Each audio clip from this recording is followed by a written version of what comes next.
Hi అండి. నమస్తే. నేను మీ Vaishnavi. Welcome back to foodies light. ఈరోజు వీడియోలో రెసిపీ వచ్చేసి పూరి ఇంకా పూరి కర్రీ అండి. జనరల్‌గా మనం బయట హోటల్స్‌లో తినే పూరీలు మైదాతో ప్రిపేర్ చేస్తారు కదా! అవి హెల్త్‌కి అంత మంచిది కాదు. ఇప్పుడు ఇంట్లోనే గోధుమ పిండితో ఇలా పొంగుతూ ఫ్లఫీగా, సాఫ్ట్‌గా ఎలా ప్రిపేర్ చేసుకోవాలో, పిండిని ఎలా కలుపుకోవాలో చూపిస్తాను.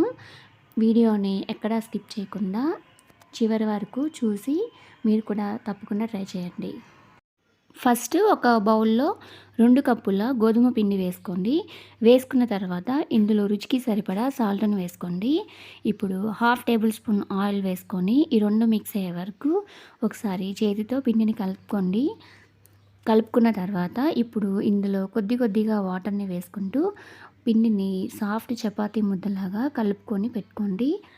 ఇక్కడ నేను చూపిస్తున్నట్లుగా పిండిని ఇంత సాఫ్ట్‌గా కలుపుకోవాలండి. అప్పుడే మనకి పూరీలు సాఫ్ట్‌గా పొంగుతూ వస్తాయి. ఇప్పుడు ఇందులో ఇంకొక హాఫ్ టేబుల్ స్పూన్ ఆయిల్ వేసుకొని ఒకసారి పూర్తిగా నీట్ చేసుకోండి. నీట్ చేసుకున్న తర్వాత ఇప్పుడు మూత పెట్టేసి ఒక అరగంట సేపు ఈ పిండిని పక్కన పెట్టేసుకొని నాననివ్వండి. ఈ పిండి నానేలోపు మనం పూరీ కర్రీని ప్రిపేర్ చేసుకుందాం. ఫస్ట్ స్టవ్ పైన ఒక ప్యాన్ పెట్టుకొని అందులో 1½ టేబుల్ స్పూన్ ఆయిల్ వేసుకోండి. ఆయిల్ వేసుకొని హీట్ అయ్యాక ఇందులో హాఫ్ టీ స్పూన్ ఆవాలు, హాఫ్ టీ స్పూన్ జీలకర్ర వేసుకోండి. 1 టీ స్పూన్ మినప్పప్పు, 1 టీ స్పూన్ శనగపప్పు వేసుకొని ఇవన్నీ కొద్దిగా కలర్ చేంజ్ అయ్యే వరకు వీటిని మీడియం ఫ్లేమ్లో పెట్టుకొని ఫ్రై చేసుకోండి. ఇలా కలపెట్టుకుంటూ ఫ్రై చేసుకోండి. ఇవి కొద్దిగా వేగి కలర్ చేంజ్ అయ్యాక ఇందులో 2 పచ్చిమిర్చిని ఇలా సన్నగా కట్ చేసుకొని వేసుకోండి. ఒక రెమ్మ కరివేపాకు, 2 మీడియం సైజ్ ఆనియన్స్‌ని ఇలా సన్నగా పొడవుగా కట్ చేసుకొని వేసుకోండి. వేసుకున్న తర్వాత ఇప్పుడు ఒక గరిటె తీసుకొని ఇవన్నీ ఒకసారి పూర్తిగా కలపెట్టుకొని ఇందులో కొద్దిగా సాల్ట్‌ని స్ప్రింకిల్ చేసుకోండి. మనం సాల్ట్‌ని వేసుకుంటే ఉల్లిపాయలు కొద్దిగా త్వరగా వేగుతాయి. ఇప్పుడు ఆనియన్స్ ట్రాన్స్పరెంట్‌గా అయ్యే వరకు ఫ్రై చేసుకోండి. ఇప్పుడు ఆనియన్స్ ట్రాన్స్పరెంట్‌గా అయ్యాక ఇందులో 1½ కప్పు వాటర్‌ని పోసుకోండి. వాటర్ పోసుకున్న తర్వాత ఫ్లేమ్‌ని మీడియంకి అడ్జస్ట్ చేసుకొని ఈ వాటర్ కొంచెం తెరల కాగే వరకు వీటిని బాయిల్ చేసుకోండి. ఇప్పుడు ఒక బౌల్ తీసుకొని అందులో 4 టేబుల్ స్పూన్ల శనగపిండిని వేసుకోండి. వేసుకున్న తర్వాత ఇందులో సరిపడా వాటర్‌ని పోసుకొని ఇందులో గడ్డలు లేకుండా ఈ పిండిని మిక్స్ చేసుకోండి స్పూన్‌తో. నేను ఇక్కడ చూపిస్తున్నట్లుగా ఇలా మిక్స్ చేసుకోండి. ఇప్పుడు వాటర్ తెల్ల కాగుతున్నప్పుడు మనం మిక్స్ చేసి పెట్టుకున్న శనగపిండిని వేసుకోండి. వేసుకుంటూ గరిటె తీసుకొని మిక్స్ చేసుకుంటూ కలుపుకోండి. అలా చేయకపోతే మనం వేసుకున్న శనగపిండి గడ్డగట్టిపోతుంది. అప్పుడు ఈ కర్రీ అంతా పాడైపోతుంది. నేను ఇక్కడ ఒకటి చెప్పడం మర్చిపోయానండి. నేను ఇక్కడ పసుపు వేయడం మర్చిపోయాను. మీరు ఆనియన్స్ వేసుకున్నప్పుడే కొద్దిగా పావు టీ స్పూన్ పసుపును కూడా వేసుకోండి. మిక్స్ చేసుకున్న తర్వాత మూత పెట్టేసి ఫ్లేమ్‌ని లోకి అడ్జస్ట్ చేసుకొని 5-7 నిమిషాలు ఇది దగ్గర పడి చిక్కపడే వరకు దీన్ని కుక్ చేసుకోండి.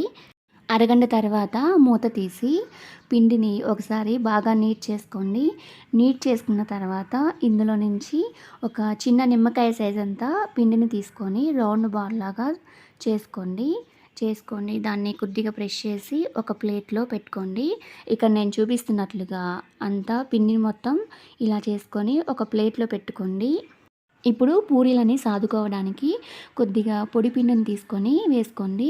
దానిపైన ఒక చిన్న ముద్దను తీసుకొని ఇలా ఇక్కడ నేను చూపిస్తున్నట్లుగా పూరీలాగా చిన్న సైజులో సాదుకోండి.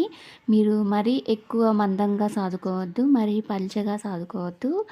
మీడియం సైజులో ఉండాలి. అలా సాదుకోండి.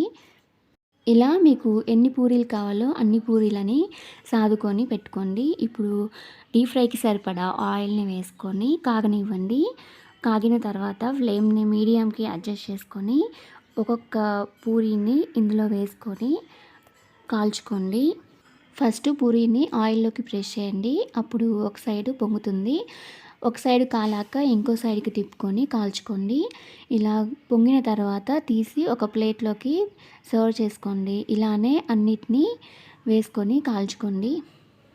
ఇక్కడ ఒకటి గుర్తుపెట్టుకోండి. మీరు ఎప్పుడైనా ఏదైనా డీప్ ఫ్రై చేసుకునేటప్పుడు ఫ్లేమ్‌ని మీడియంలో మాత్రమే పెట్టుకోండి.